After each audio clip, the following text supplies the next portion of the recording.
Hello, ಹೂ ಸಿಗುವುದು ತೋಟದಲ್ಲಿ, ಮುತ್ತು ಸಿಗುವುದು ಸಾಗರದಲ್ಲಿ, ನಾಟಕ ಸಿಗುವುದು ಹಿರಿಕೆರೆ ಗ್ರಾಮದಲ್ಲಿ. ಶ್ರೀ ಚಂಚಮ್ಮ ದೇವಿ ಜಯಂತಿ ಅಂಗವಾಗಿ ಅರ್ಪಿಸಿರುವ ಕಲಾಕುಸುಮ ಕಾಮಕರಿಗೆ ತಕ್ಕ ಕಲನಾಯಕ. ಅರ್ಥ ದೇಶ ತಪ್ಪಿದ ಬಡವನೇ ಎಂಬ ರೌದ್ರಮಯ ಸಾಮಾಜಿಕ ನಾಟಕವನ್ನ ನೋಡಲು ಮರೆಯದಿರಿ, ಮರೆತು ನಿರಾಶರಾಗದಿರಿ. ಅದೇ ರೀತಿಯಾಗಿ ಈ ನಾಟಕದ ಮ್ಯಾನೇಜರ್ ಆಗಿರ್ತಕ್ಕಂಥ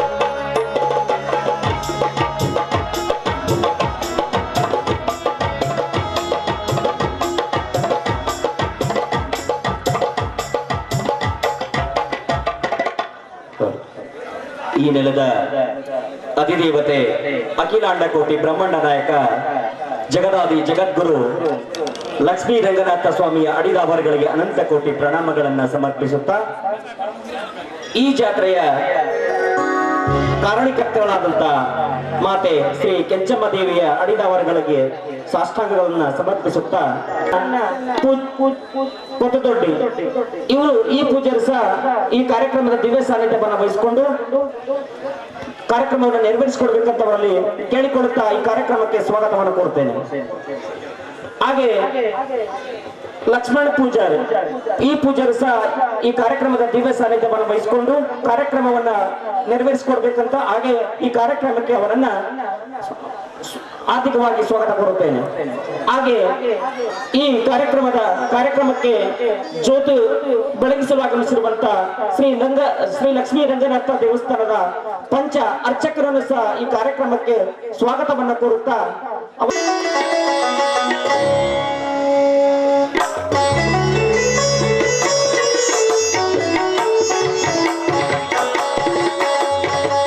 ಅಧರ್ಮವನ್ನು ಅಳಿಸಲು ಧರ್ಮದ ಜ್ಯೋತಿ, ಅಜ್ಞಾನದ ಕತ್ತಲೆಯಿಂದ ಜ್ಞಾನದ ಬೆಳಕಿನೆಡೆಗೆ ಸಾಗಲು ಜ್ಯೋತಿ ಬೆಳಗುತ್ತಿದೆ, ಧರ್ಮದ ಜ್ಯೋತಿ ಬೆಳಗುತ್ತಿದೆ.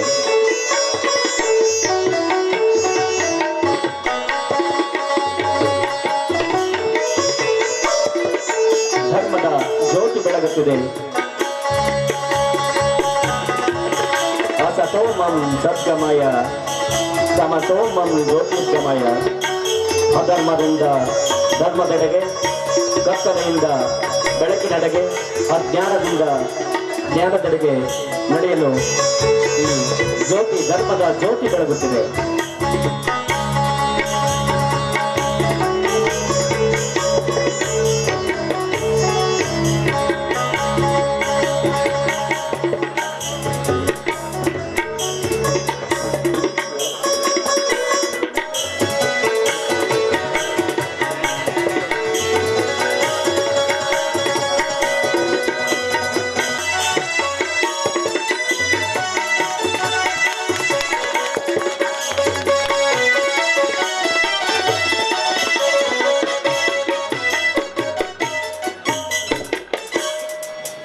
ಉದ್ಘಾಟನೆಯನ್ನು ನೆಲೆಸಿಕೊಟ್ಟಂತ ಎಲ್ಲ ಪೂಜಾರಿಗೂ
ಡಾಕ್ಟರ್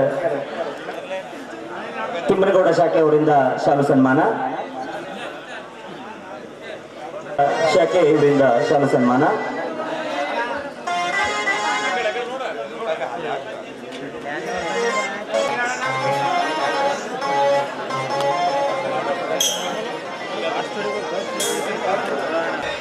ಈ ಸಂಘದ ಒಡೆಯರಾದಂತ ರಂಗಪ್ಪ ಪೊಲೀಸ್ ಪಾಟೀಲ್ ಸೆಕೆಂಡ್ ಜಿ ಹುಡುಗರ ಇವರು ಶಾಲು ಸನ್ಮಾನವನ್ನ ನೆರವೇರಿಸಿಕೊಡ್ಬೇಕಂತ ಅವರು ನೆನೆಸ್ಕೊಂಡು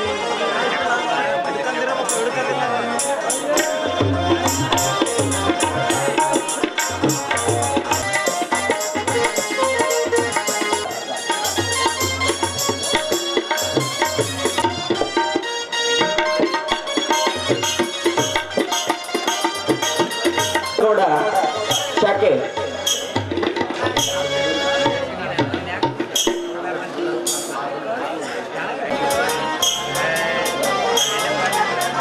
ರಾಮನಗೌಡ ಕರಡಿಗುಡ್ಡ ಇವರಿಗೆ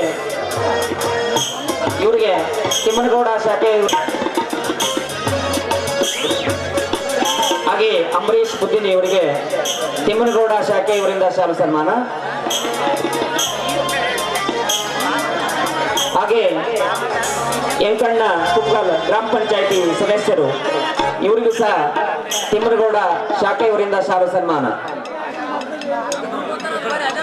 ಗ್ರಾಮ ಪಂಚಾಯಿತಿ ಸದಸ್ಯರು ಇವರಿಗೆ ಶಾಲು ಸನ್ಮಾನ.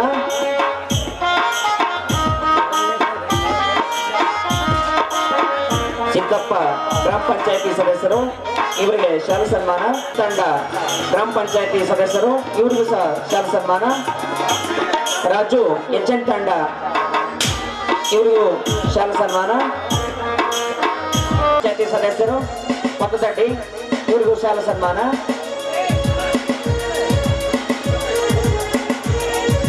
ಪ್ರಕಾಶ್ ಕೋಟಿಗುಡ್ಡ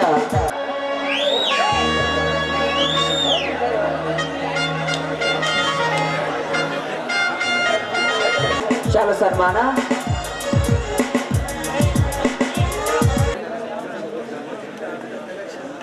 ನಾಗರಾಜ್ ಗ್ರಾಮ ಪಂಚಾಯಿತಿಯ ಅಧ್ಯಕ್ಷರು ಕೊತ್ತದಡ್ಡಿ ಇವರಿಗೆ ಡಾಕ್ಟರ್ ತಿಮ್ಮನಗೌಡ ಶಾಖೆ ಇವರಿಂದ ಶಾಲು ಸನ್ಮಾನ. ಹಾಗೆ ಮಂಜು ಶಾಖೆ ಎಮ್ನೂರು ಇವರಿಗೂ ಸಹ ಶಾಲು ಸನ್ಮಾನ.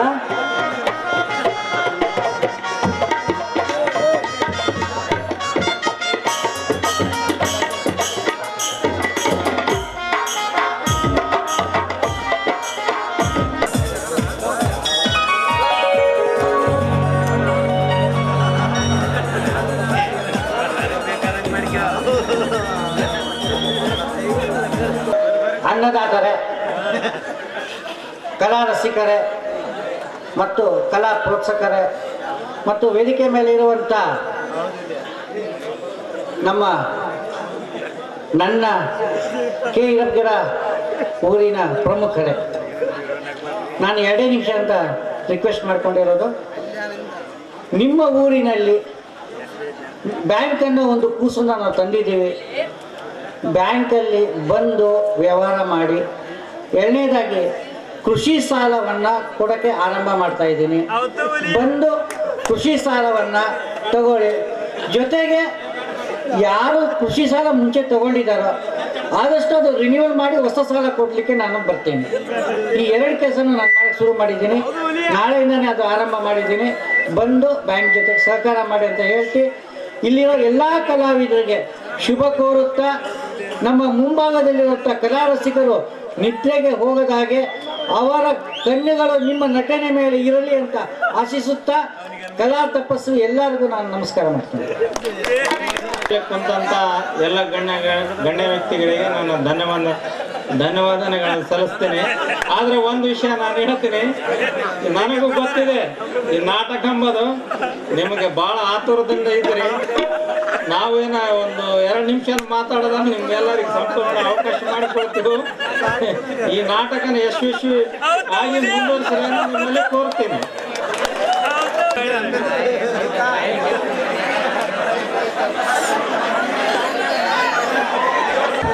ಶ್ರೀ ಲಕ್ಷ್ಮೀ ರಂಗನಾಥ ಕೃಪಾ ಆಶೀರ್ವಾದ ಈ ಯರಿಗಬೇರಿ ಗ್ರಾಮದವರ ಮೇಲೆ ಇರ್ಲಂತೇಳಿ ನಾನು ಆಶೀರ್ವದಿಸಿದ್ದೇನೆ. ಆಮೇಲೆ ಈ ಕೆಂಚಮ್ಮ ದೇವಸ್ಥಾನದ ವತಿ ನಾಟಕದಿಂದ ಎಲ್ಲರೂ ಸುರಕ್ಷಿತವಾಗಿ ಇಲ್ಲಿ ಯಾವುದೇ ಸಮಸ್ಯೆ ಇಲ್ದಂಗ ನೋಡಿ ಕೇಸಿ ನೀವೆಲ್ಲರೂ ಮನೋರಂಜನೆಯನ್ನು ಪಡೆದುಕೊಂಡು ಹೋಗಬೇಕಂದು ನಮ್ಮ ವಿನಂತಿ.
ತಂದೆ ಶ್ರೀ ವೀರಭದ್ರೇಶ್ವರ, ಇಷ್ಟು ದಿವಸ ಆರೆ ಹೊಟ್ಟೆ ಆರೆ ಬೆಟ್ಟೆಯಲ್ಲಿ ಮಲಗುತ್ತಿದ್ದ ಆ ನನ್ನಣ್ಣ ಇವತ್ತು ವಿದ್ಯಾ ಬುದ್ಧಿಯನ್ನು ಕಲಿತು ನೌಕರಿಗಾಗಿ ಹೋಗಿದ್ದಾನೆ.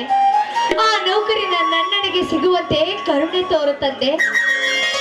ಚಿಕ್ಕ ವಯಸ್ಸಿನಲ್ಲಿ ತಂದೆ ತಾಯಿಯನ್ನು ಕಳೆದುಕೊಂಡ ನಮಗೆ ತಾಯಿಯನ್ನು ಕಳೆದುಕೊಂಡು ತಂದೆ ಒಬ್ಬರೇ ನಮಗಾಗಿ ಕೊರಗುತ್ತಿದ್ದಾರೆ. ಅವರ ಬಾಳಿಗೆ ಆದಷ್ಟು ಬೇಗ ನಮ್ಮೆಲ್ಲರ ಬಾಳಿಗೆ ಬೆಳಕು ನೀಡುತ್ತದೆ, ಬೆಳಕು ನೀಡು.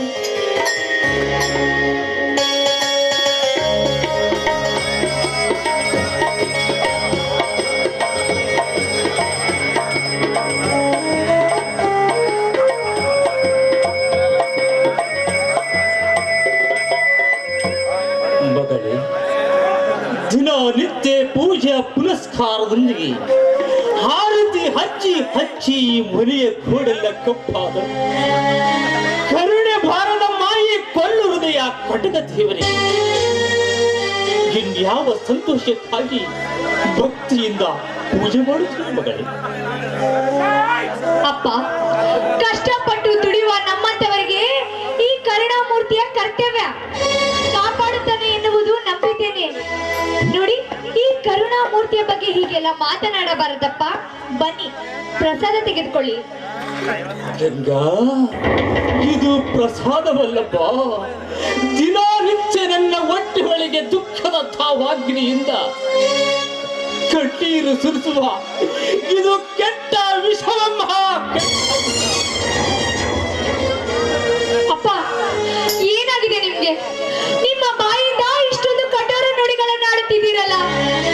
ನೋಡಿ, ಅಣ್ಣ ಇವತ್ತು ಕಷ್ಟಪಟ್ಟು ನೌಕರಿ ಸಿಗಲೆಂದು ಹೋಗಿದ್ದಾರೆ. ಅವರಿಗೆ ಆ ನೌಕರಿ ಸಿಟ್ಟು ಅವರು ಜಯಶಾಲಿಯಾಗಲೆಂದು ಆ ಕರುಣಾಮೂರ್ತಿಯನ್ನು ಪೂಜಿಸುತ್ತಿರುವೆ.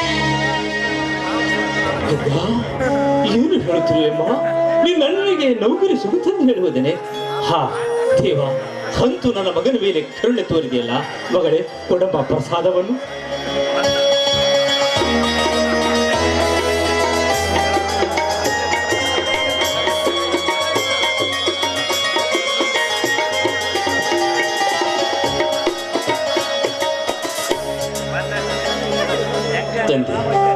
ಕಟ್ಟದ ಕತ್ತಲಲ್ಲಿ ಮುಳುಗಿ ಮಂದ ಬುದ್ಧಿಯಿಂದ ಮಾತನಾಡಿದ ನನ್ನ ಅಪರಾಧವನ್ನು ಮನ್ನಿಸು ತಂದೆ, ಮನ್ನಿಸು. ಅಣ್ಣ, ಯಾಕಣ್ಣ ಏನು ಮಾತನಾಡದೆ ನಿಂತು ದೂರ ನಿಂತಿದೆಯಲ್ಲ?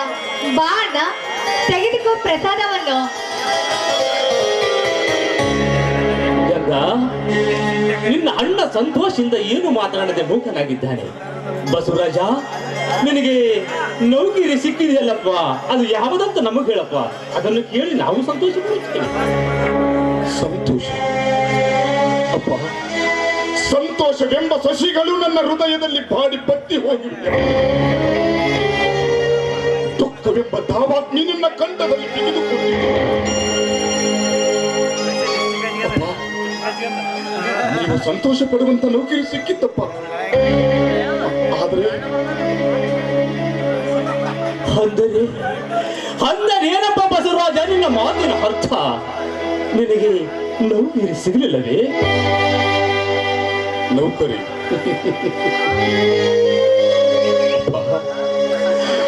ಇಂದಿನ ಕಲಿಯುಗದಲ್ಲಿ ನನ್ನಂತ ಕಡು ಬಡವನಿಗೆ ಸಿಗಲಾರದಪ್ಪ ನೌಕರಿ. ಯಾಕೆಂದ್ರೆ ಮನೆಯಲ್ಲಿ ಮಂಚಕ್ಕಿರುವ ತೂತುಗಳಿಗಿಂತಲೂ ಮಿಂಚುವಾಗಿದೆ ಲಂಚಕ್ಕಿರುವ ಬಾಯಿಗಳು. ಆ ತೂತುಗಳನ್ನೆಲ್ಲ ಸಾವಿರ ನೋಟುಗಳಿಂದ ಮುಚ್ಚಿಕೊಂಡು ಬಂದವನಿಗೆ ಅಂದಾಗ ನನ್ನಂತ ಕಡು ಬಡವನಿಗೆ, ಗಂಜಿಗೂ ಗತಿ ಇಲ್ಲದ ನಿರ್ಗತಿಗನಿಗೆ ಇನ್ನೆಲ್ಲಿ ಸಿಗುತ್ತದಪ್ಪ ನೌಕರಿ? ದುರುಳರ ಆಡಳಿತದಲ್ಲಿ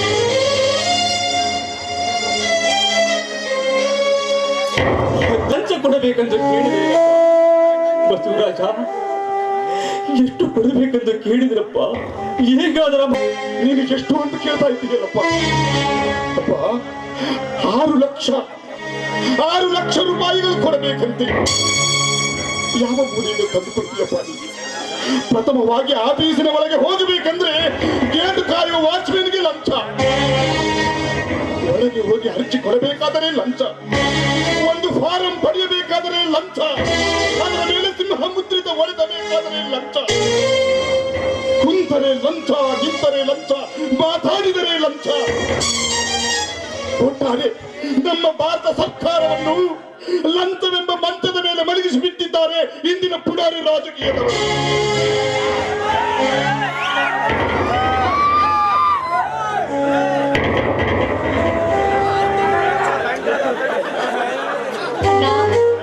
ಹೀಗಾಯಿತೇ ನಿನ್ನ ಬದುಕಿನಲ್ಲಿ? ಚಿಕ್ಕಂದಿನಲ್ಲಿ ಕೂಲಿ ನಾಲಿ ಮಾಡುತ್ತಾ ದುಡಿಮೆಯ ದುಡ್ಡಿನ ತಾಯಿ ಎಂದೆರೆತು ನಮಗಿರುವ 2 ಎಕರೆ ಹೊಲದಲ್ಲಿ ಕಷ್ಟಪಟ್ಟು ಬೆವರು ಸುರಿಸಿ ಮೈ ಮುರಿದು ದುಡಿದಿದ್ದರೆ ನಾನಿಂತ ಕಷ್ಟದಲ್ಲಿಂದು ಕೋಲಾಡುತ್ತಿದ್ದಿಲ್ಲಮ್ಮ. ಇರುವ 2 ಎಕರೆ ಹೊಲವನ್ನು ನನ್ನ ದರಿದ್ರ ಓದಿನ ಸಲುವಾಗಿ ಒತ್ತೆ ಹಾಕಿ ಈಗ ಇಲ್ಲದ ದುಃಖವನ್ನು ಕಳಿಸಿಕೊಂಡ ತಾಯಿ.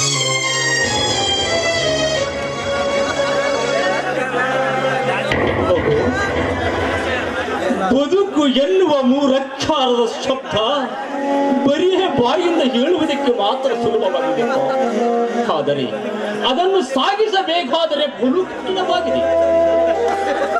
ಬಾ ಅಂದರೆ ಬೌಳ್ಯದಿಂದ ಬಳಲಬೇಕು, ತೂ ಅಂದರೆ ದುಃಖಗಳನ್ನು ಅನುಭವಿಸಬೇಕು, ತೂ ಅಂದರೆ ಕುಳಿತುಕೊಳ್ಳದ ಕೂಳಿಗಾಗಿ ಕಣ್ಣೀರು ಸುರಿಸಬೇಕು. ಅಂದಾಗ ಇಂಥ ಬವಣೆಯಿಂದ ಬಳಲುತ್ತಾ ಇರು ಎಂಬ ವಸ್ತುವಿನ ಅರ್ಥ ಗಂಭೀರವಾಗಿ ನಮ್ಮ ಬದುಕು ಎನ್ನುವ 3 ಅಕ್ಷರಗಳಲ್ಲಿ ಮುಳುಗಿಸಿಟ್ಟಿದ್ದಾರಪ್ಪ ನಮ್ಮ ಪೂರ್ವಿಕರು. ಅಂದಾಗ ನಮ್ಮಂತ ಬಡವರು ಬೆನ್ನು ಬಿಗಿದು ಕೂಡಿರುವಾಗ ಯಾರೇನು ಮಾಡಲು ಸಾಧ್ಯ? ನೋಡು ಮಗಳು, ಈ ದುಷ್ಟ ಸಮಾಜದಲ್ಲಿ ನಮ್ಮಂತ ಬಡವರ ಕಷ್ಟಗಳನ್ನು ಎದುರಿಸಬೇಕಾದರೆ, ದೂರ ಮಾಡಬೇಕಾದರೆ ನೀನು ನಿಷ್ಠಾವಂತನಾಗಿ ನೌಕರಿ ಸೇರಬೇಕು ಮಗು, ಸೇರಬೇಕು. ಇಲ್ಲಪ್ಪ, ನನ್ನಂತ ಬರಿಗೈ ಬಡವರಿಂದ ಹೇಗೆ ಸಾಧ್ಯವಪ್ಪ? ಅಣ್ಣ ನೋಡು, ಮಾನವಂತರಿಗೆ ಅಸಾಧ್ಯವಾದುದು ಯಾವುದೂ ಇಲ್ಲ. ನಮಗೆ ಭಕ್ತಿ ಶ್ರದ್ಧೆ ಇರಬೇಕು. ಆ ದೇವರ ಅನುಗ್ರಹ ನಮ್ಮ ಮೇಲೆ ಸದಾ ಇದ್ದೇ ಇರುತ್ತದೆ. ನಡೆಯಿರಿ, ಊಟ ಮಾಡೋಣ.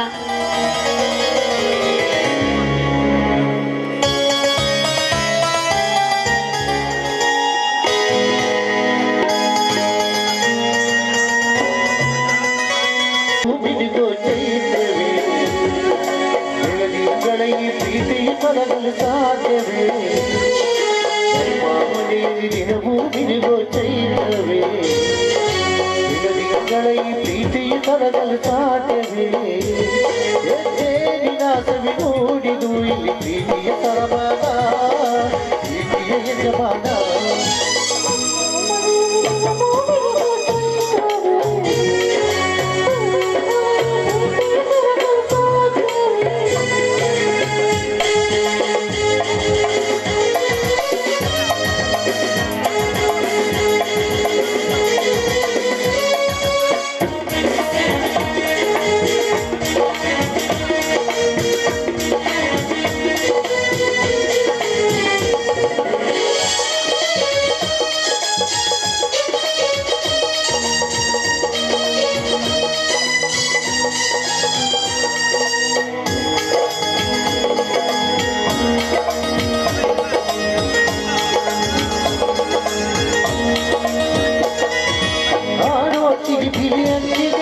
ಪ್ರೀತಿಯ ಭಾಷೆ ಕೇಳಿರಿ ಕಣ್ಣಿನ ಸಾಲನು ತಾಯಿಯಾಗದು ದೂರಿರಿ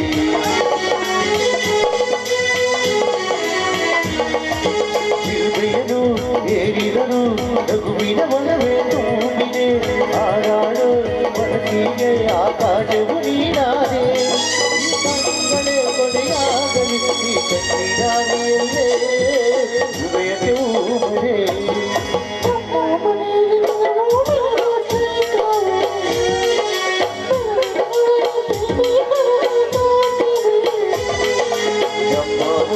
ದಿನವೂ ನಿನಗೋ ಚೈತ್ರವೇ ಬೆಳದಿಂಗಳೇ ಪ್ರೀತಿಯ ಕರಗಲು ಸಾಧ್ಯವೇ ಸವಿ ನೋಡಿದು ಇದು ಪ್ರೀತಿಯ ಸಮಾನ ಪ್ರೀತಿಯ ಯಜಮಾನ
ಜಗತ್ತಿನ ಜಂಜಾಟದಲ್ಲಿ ಜಗಸುತ್ತಿದೆ ಜಾರುಣಿಯರ ಪಟ್ಟ.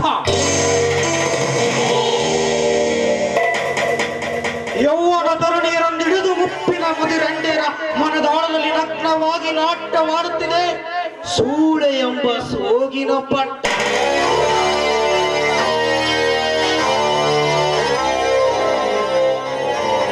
ಅಂತೆ ಈ ಕಲಿಯುಗದಲ್ಲಿ ಕೋಲಾಲದಿಂದ ಕೂಗಿ ಆಡುತ್ತಿದೆ ಕಾಮಕರ ಮಟ್ಟ.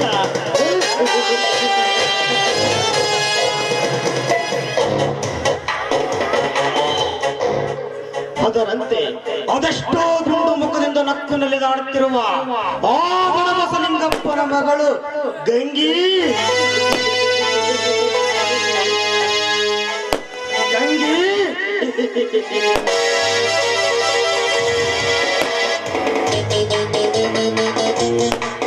ಕೈಯಲ್ಲಿ ಕೊಡವು ಹಿಡಿದುಕೊಂಡು ದಾರಿಯಲ್ಲಿ ನಡೆಯುತ್ತಿದ್ದರೆ ಹೆಜ್ಜೆ ಗೂಡಿನ ಕಾಲುಗೆಜ್ಜೆಯ ಸದ್ದು ನನ್ನ ಕಿವಿಯಲ್ಲಿ ತುಂಬಿ ಚೇಂಕರಿಸುತ್ತಿದೆ.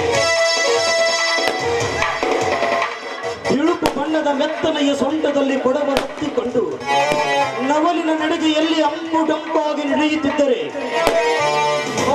ಗೊಳಕುವ ನಿನ್ನ ಸೊಂಟವನ್ನು ಕಂಡು ನನ್ನ ಕಣ್ಣಲ್ಲಿ ಕತ್ತು ತುಂಬಿಕೊಂಡೆ.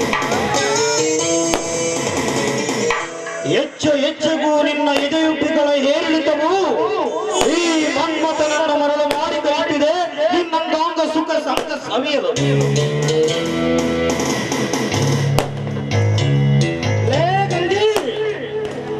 तेरा सब सूरत का मेरे लिए इंतजार करता हूँ, इसके लिए मेरा दिल बहुत बेकरार है.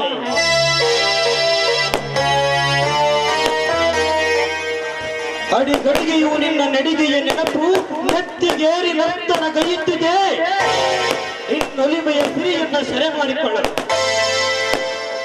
ಆದರೆ ನನಗೆ ವಿರುದ್ಧವಾಗಿ ಜೊತೆಗೆ ಬಿದ್ದು ಜೀವಿಸ್ತಿರುವವನ್ನ ಬಸವರಾಜ್ ಲೇ ಬಡವೃಕ್ಷ,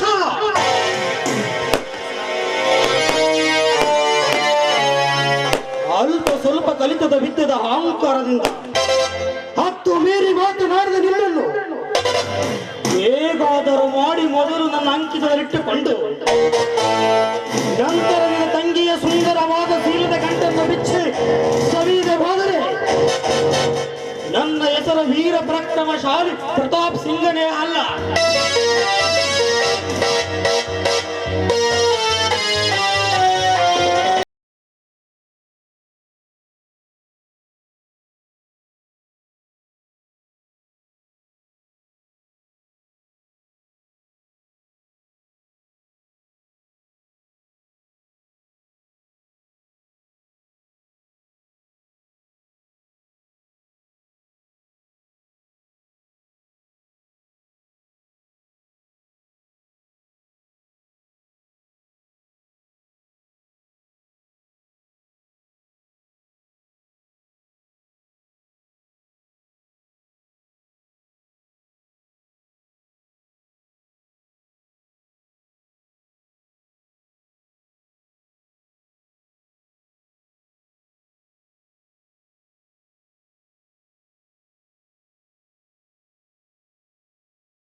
ಒಂದೇ ಬರಕ್ಕೆ ಈ ಪರಿ ಬೆಂಡ್ ಮಾಡಿಬಿಟ್ಲಲ್ಲ ಅಪ್ಪ. ಅಲ್ಲ ಏಕದಮ್ ಈ ಪರಿ ಬಂದು ನನಗೆ ಡಿಕ್ಕಿ ಹೊಡೆದು ನನ್ನ ಹುಡುಗರ ಸಣ್ಣ ಅಪ್ಪ. ಸಾಕ ಕಿಸರಾಯಿ ಹಳೆ ಕಿಸರಾಯಿ ಕಣ್ಣಾಗ ಹೆಮ್ಮೆ ಹೆತ್ತಾವ ನಿನಗ ಯಾವನ್ನೇ ಬಂದ ಹಂದಿ ಆದಾಗ ಆದಲ್ಲ ನೀನು ಹೇಳತ್ತೀವಿ ನೀನು ಸಾದಿಗಿಡಿ ಹಳೆ ಸಾದಿಗಿಡಿ ಕಾಲಾಗ ಹೋಗೋ ಬಂದು ನಾವು ಕಣಗಿಲ್ಲ ನೀನು ಕಣ್ಣಾಗ ಮಾಡಿ ಹಾಕ್ಲಿ. ಅಂದ್ರೆ ನನಗೆ ಡಿಕ್ಕಿ ಹೊಡೆದ ನೀನು ಆಗ್ಲಿ ಅಂದ್ಕೊಂಡೆ ಬಹುಶಃ ಇದು ಎಮ್ಮೆ ಇರ್ಲಕ್ಕಿಲ್ಲ ಅಂತ. ನೀವು ನನಗೊಂದು ಡಿಕ್ಕಿ ಹೊಡಿಬೇಕಾದ್ರ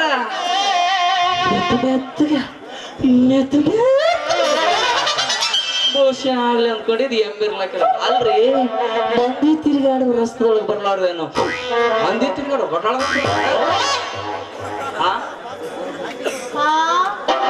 ಯಾಕಲೆ ಬಾಳ್ ಮಾತಾಡತ್ತೀಗ ಯಾಕೆ ಹೆಂಗಸದಿನ ಮೈಗೆ ಅಲ್ಲ ಬಂದು ಬಂದು ಡಿಕ್ಕಿ ಹೊಡೆದು ನನಗ ಇನ್ನೊಮ್ಮೆ ಮಾತಾಡತಿ ನೋಡು ನನ್ ಚೀಲ ಹರಿದಿದ್ದಿ ನೀನು ಸೀದಾ ಸರಳ ಅದರದ ರೊಕ್ಕ ಕೊಟ್ಟು ಬಿಡು ದಂಡನ ಯಾಕಂದ್ರೆ ನಾ ಬಜಾರ್ಗೆ ಹೋಗ್ಬೇಕಿನ್ನ. ಏನು ಒಳ್ಳೆ ರಾಜ್ಯದ ಎಕ್ಸ್ಪೆಂಟ್ ಉಂಟ ಗಂಟಿಯಲ್ಲ ಸ್ವಲ್ಪ ನಿಂತರ ಮಾತಾಡ ಹುಡುಗಿ.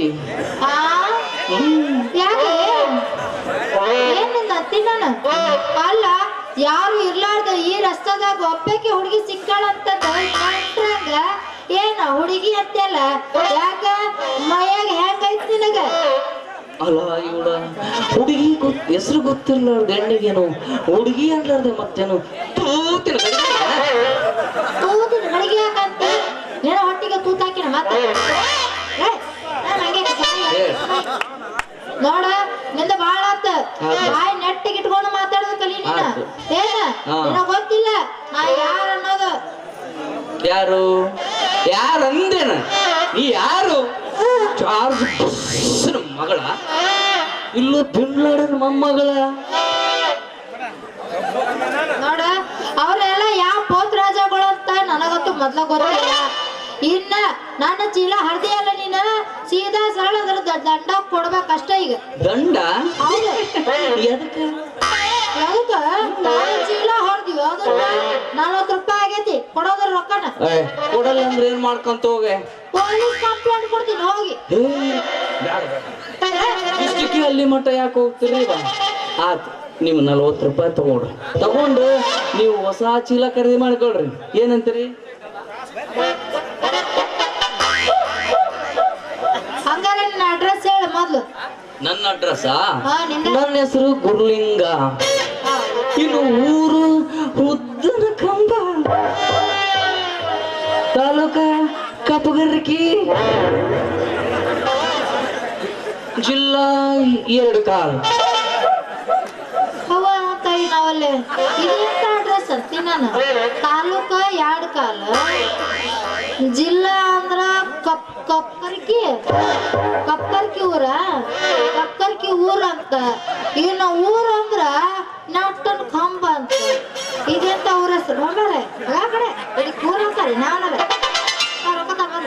ಅವು 2 ಕಾಲು ಜಿಲ್ಲ ಹಿಡ್ಕೊಂಡು ಸ್ವಲ್ಪ ಮ್ಯಾಲ ಹೋದ್ರ ಅಲ್ಲಿ ಕಪ್ಪಗರಿಕೆ ತಾಲೂಕ, ಮತ್ತೆ ಅದರಿಂದ ಸ್ವಲ್ಪ ಮ್ಯಾಲ ಅಲ್ಲಿ ಉದ್ದನ ಕಂಬ ಊರ್ ನೋಡ್ರಿ. ಮತ್ತೆ ತೋರ್ಸ್ಬೇಕಂತ ನೋಡ್ಬೇಕಂತ ಅನ್ಸಿದ್ರೆ ಹೇಳ್ರಿ ತೋರಿಸ್ತೇವೆ.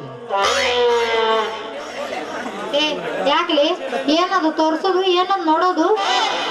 ಅದೇ ರೀ ನಿಮ್ಮ ಹೆಸರು ಅಡ್ರೆಸ್? ನಮ್ಮ ಹೆಸರು ಅಡ್ರೆಸ್ ಮತ್ತ ಸೀದಾ ಹೇಳ. ಸೀದಾನೇ ಹೊಂಟಿನಿ, ರಾಂಗ್ ಹೊಂಟಿಲ್ಲ. ಹೇಳ್ರಿ ಮತ್ತೆ.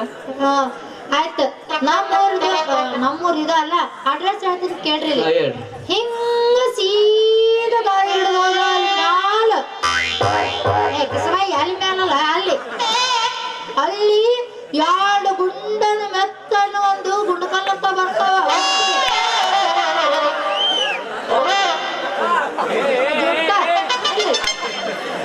ಅದ್ರದ್ದು ಕೆಳಗ ಒಂದ್ ಚೂರು ಬಂದ್ರ ಅಲ್ಲಿ ಕಿರುಬಾವಿ ಅಂತ ಬರ್ತೈತ್ರಿ. ಅಲ್ಲಿ ಅದರಿಂದ ಒಂದ್ ಚೂರ್ ತಳಗಿ ಕಾಟ ರಸ್ತೆ ಹಿಡ್ಕೊಂಡು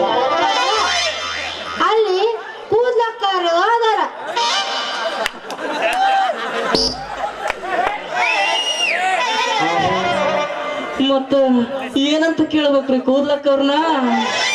ಕೂದ್ಲಕ್ಕರ ಹತ್ರ ಹೋಗಿ ಏನೋ ತಂಗಿ ಲಿಂಗಿ ಎಲ್ಲಿದಾಳ ಅಂತ ಕೇಳಿದ್ರ ಅವ್ರು ತಮ್ಮದ ತರುದು ತೋರಿಸ್ತಾರ್ರಿ. ಬಾಗ್ಲ ಬಾಗ್ಲ ಬಾಗ್ಲ ತರುದು ತೋರಿಸ್ತಾರ. ಅಬ್ಬಬ್ಬಬ್ಬಬ್ಬಬ್ಬ ಲಿಂಗಿ ಏನು ಮಜಾ ಐತಿಲ್ಲ ನಿನ್ನ ಡ್ರೆಸ್.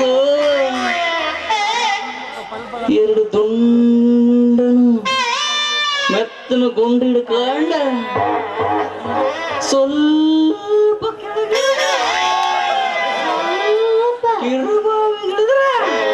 ಅಲ್ಲಿಂದ ಮತ್ತೊಂದ್ ಚೂರು ಕೆಳಗೆ ಇಳಿದ್ರ ಭಾರಿ ಐತಪ್ಪ ಲಿಂಗಿ ನಿನ್ನ ಹೆಸರು. ಕೂದ್ಲಕ್ಕರ ಮನಿ ಆಯ್ತು ಬಿಡ್ರಿ. ಎಲ್ಲಿ ಅದ್ರದು? ಎಲ್ಲಿ ಅದ್ರಿ? ಅಲ್ಲೈತಿ. ಆಯ್ತು ಬಿಡ್ರಿ. ಆಯ್ತ್ರಿ ಆಯ್ತ್ರಿ. ಈಗ ರೊಕ್ಕ ತಗೊಂಡ ನಾ ಜಲ್ದಿ ಹೋಗ್ಬೇಕು ನಾನು ಬಜಾರಕ್ಕೆ. ನನಗೆ ಆಯ್ತು ಲಿಂಗಿ, ನೀ ಮಾಡು ಬಜಾರ, ನಾ ಕೊಡ್ತೀನಿ ನಿನಗ ಅಜಾರ, ತಿನ್ನಿಸ್ತೀನಿ ಹಂಗೆ ಖರ್ಚೂರ. ಮೊದ್ಲು ಕಳೆ ನನ್ನ ಮನಸ್ಸಿನ ಬೇಜಾರ. ಯಾರಿಗೆ ಬೇಜಾರಾಗೈತಿಲಿ? ನಮ್ಮ ಯಾವಾಗ ಆತು?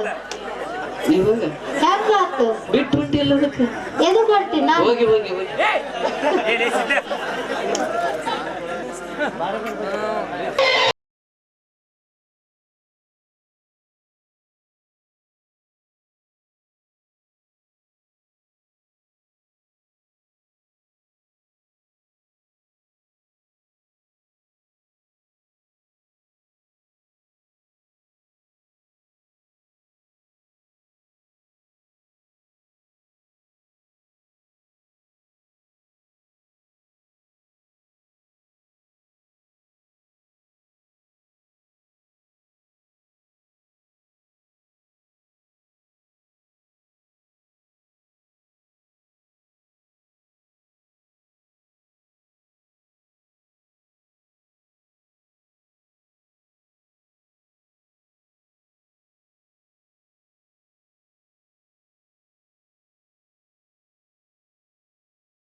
ಗಜಾನನ ತಂದೆ ತಾಯಿ ಇಲ್ಲದ ತಪ್ಪಲಿಗನನ್ನಾಗಿ ಮಾಡಿ ಯಾರ ಉದರದಲ್ಲಿ ಜನಿಸಿದ ಪಿಂಡವು ನಾನೆಂದು ಗೊತ್ತಿಲ್ಲದಂತೆ ಮಾಡಿ ಈ ಸುಳ್ಳಿನ ಸಮಾಜದಲ್ಲಿ ನನ್ನನ್ನು ಗೋಳಾಡಿದು ಬದುಕಿಸಿರುವ ಯಾತನ್ನೇ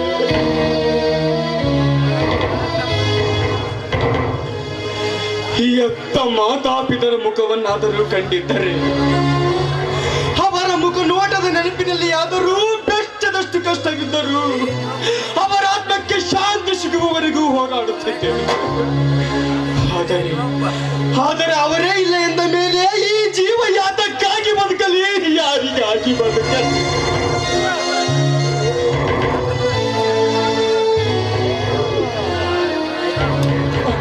ಅನಾಥನಾಗಿ ಬದುಕಲೆ, ಇಲ್ಲ ಬೀದಿ ಬೀದಿ ಭಿಕ್ಷೆ ಬೇಡಿ ಬದುಕಲೆ, ಇಲ್ಲ ದರೋಡೆ ದಬ್ಬಾಳಿಕೆ ಮಾಡಿ ರೌಡಿ ಆಗಲೇ ಹೇಳು ಬಂದೆ.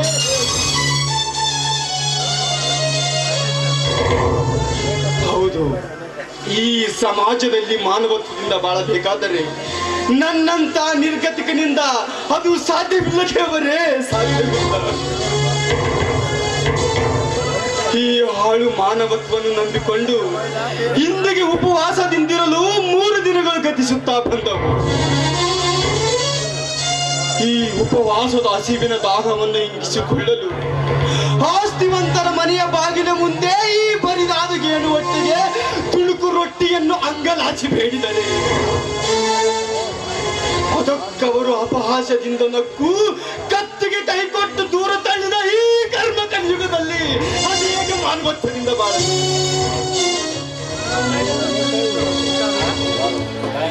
ಹೌದು, ನನ್ನಂತ ತಬ್ಬಲಿಗನನ್ನು ಈ ಭೂಮಿಯ ಮೇಲೆ ಸೃಷ್ಟಿಸುವುದಕ್ಕಾಗಿ ತಬ್ಬಲಿಗರ ಶಾಪಕ್ಕೆ ಗುರಿಯಾಗಿ ಕಲ್ಲಾಗಿ ಜನಿಸಿರುವೆ ಈ ಪಾಪಿಗಳ ಲೋಕದಲ್ಲಿ.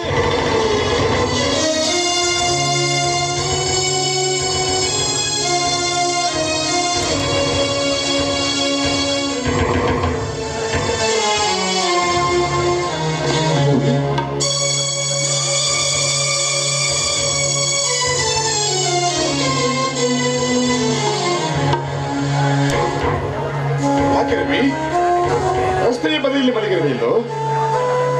ಅಲ್ಲದೆ 3 ದಿನಗಳಿಂದ ಕಾಣದ ಎಲ್ಲಿಗೆ ಹೋಗಿದ್ದೆ? ರವಿ, ನಿನ್ನ ಮುಖವು ಕೂಡ ಬಾಡಿದ ಹೂವಿನಂತಾಗಿದೆ. ಏನಾಗಿದೆ ರವಿ? ಅದೇನಿಲ್ಲ ಮಿತ್ರ, ಮೊನ್ನೆ ಪೇಪರ್ನಲ್ಲಿ ಒಂದು ಜಾಹೀರಾತು ನೋಡಿದೆ ಅಷ್ಟೇ. ಓಹೋ, ನಿನ್ನನ್ನು ಮಾತಿನಲ್ಲಿ ಮಾತ್ರ ನಿಪುಣ ಅಂದ್ಕೊಂಡಿದ್ದೆ. ಈ ರೀತಿ ಸುಳ್ಳು ಹೇಳುವುದರಲ್ಲೂ ಕೂಡ ನಿಪುಣ ಅಂತ ನಾನು ತಿಳಿದುಕೊಂಡಿದ್ದಿಲ್ಲ. ಬಸವರಾಜ, ನನ್ನ ಮಾತಿನ ಮೇಲೆ ಸಂಶಯವೇ? ಬಸವರಾಜ, ನಿನಗೆ ನನ್ನ ಮೇಲೆ ನಂಬಿಕೆ ಇಲ್ಲವೇ? ಹೌದಾ? ಸತ್ಯವಾಗಿ ಹೇಳುವೆ, ನೀನು ನಿಜವಾಗಿಯೂ ಎಲ್ಲಿಗೆ ಹೋಗಿರುವೆ? ಬಸವರಾಜ, ನನ್ನ ಮಾತಿನ ಮೇಲೆ ಸಂಶಯವೇ ಬಸವರಾಜ? ಈಗ ಆ ಸರಸ್ವತಿ ಮೇಲೆ ಪ್ರಮಾಣ ಮಾಡಿ ಹೇಳುವೆ, ಇದು ಸತ್ಯ. ಅಯ್ಯೋ, ಸುಳ್ಳು ಯಾಕೆ ಸುಳ್ಳು ಹೇಳಿ ದೇವತೆಯನ್ನು ಭಂಗ ಮಾಡುತ್ತಿರುವೆ? ಈಗ ಹೇಳು, ನೀನು ನಿಜವಾಗಿ ನೀನು ಅಂದಲ್ಲಿಗೆ ಹೋಗಿದ್ರೆ, ನಮ್ಮ ಪವಿತ್ರವಾದ ಸ್ನೇಹಕ್ಕೆ ಬೆಲೆ ಕೊಡುವಂತವನಾಗಿದ್ರೆ ನನ್ನ ತಲೆಯ ಮೇಲೆ ಕೈ ಇಟ್ಟು ಹಾನಿ ಮಾಡಿ ಹೇಳು. ಈಗ ಬಸವರಾಜ, ನಿನ್ನ ತಲೆಯ ಮೇಲೆ ಕೈ ಇಡುವೆ, ಬಾ.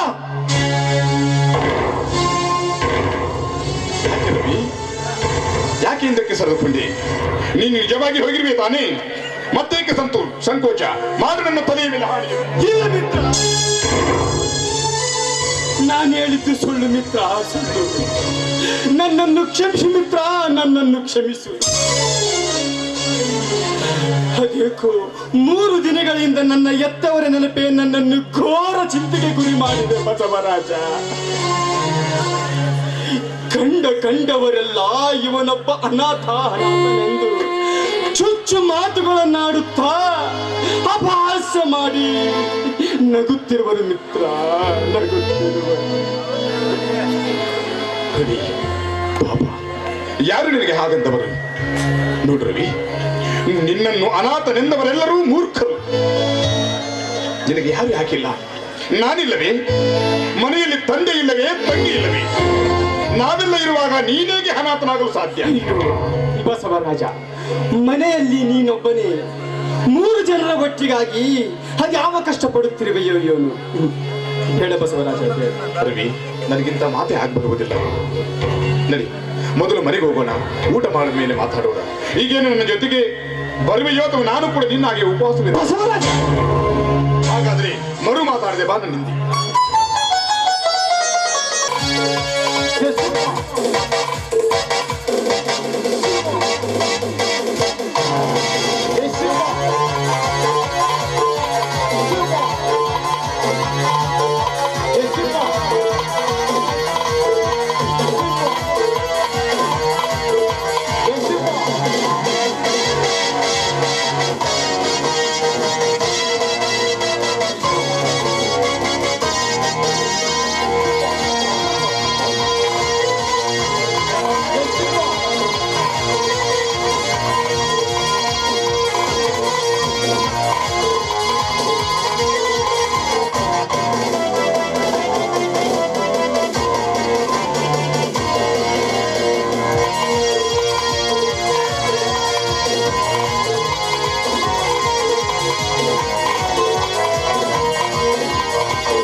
ಇಂದು ದಿನಾಂಕ 23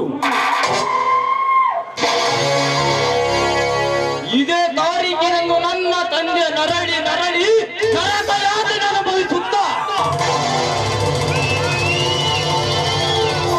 ಕೊನೆ ಉಸಿರಿನಲ್ಲಿ ಕೊಲೆಗಾತಕರ ಹೆಸರನ್ನು ಸಿಡಿಲಿನ ಕಿಡಿಗಳಂತೆ ನನ್ನ ಕಿವಿಗಳಲ್ಲಿ ಬಿತ್ತರಿಸಿ ತನ್ನ ಪ್ರಾಣವನ್ನು ಅದು ನೀಗಿದನು.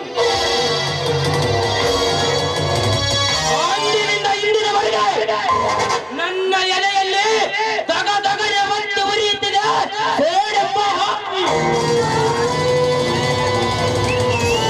ಆ ಸೇಡಿಗಾಗಿ ಜೈಲು ಸಜಾದಿಂದ ತಪ್ಪಿಸಿಕೊಂಡು ಈ ಕೋಡೆಂಬ ಬುತ್ತಿ ನೋಡ್ಕೊಂಡು ಕೂತಿರುವೆ ಸೇಡಿಟ್ಟ ಸರ್ಪವಾಗಿ. ಎಲ್ಲವೋ ದುಷ್ಟ ಪ್ರತಾಪ್ ಸಿಂಗ್,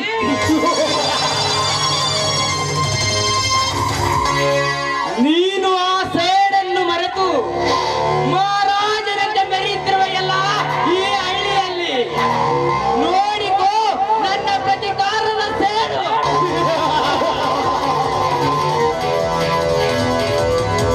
ಅದಕ್ಕಾಗಿ ಸಮಯವರೆಗೂ ಸಾಧಿಸುವೆ ಸೇಡೆಂಬ ಕೇಡಿನ ಕಾರ್ಯ.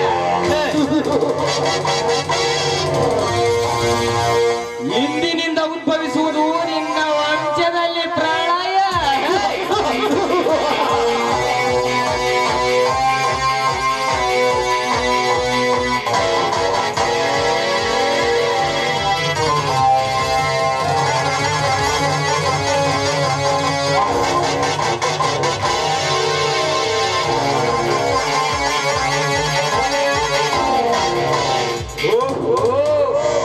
ಯಾವುದೋ ಒಂದು ಕಬ್ಬಿದ ಕೋಣ ಇತ್ತ ಕಡೆ ಬರುತ್ತಿದೆ.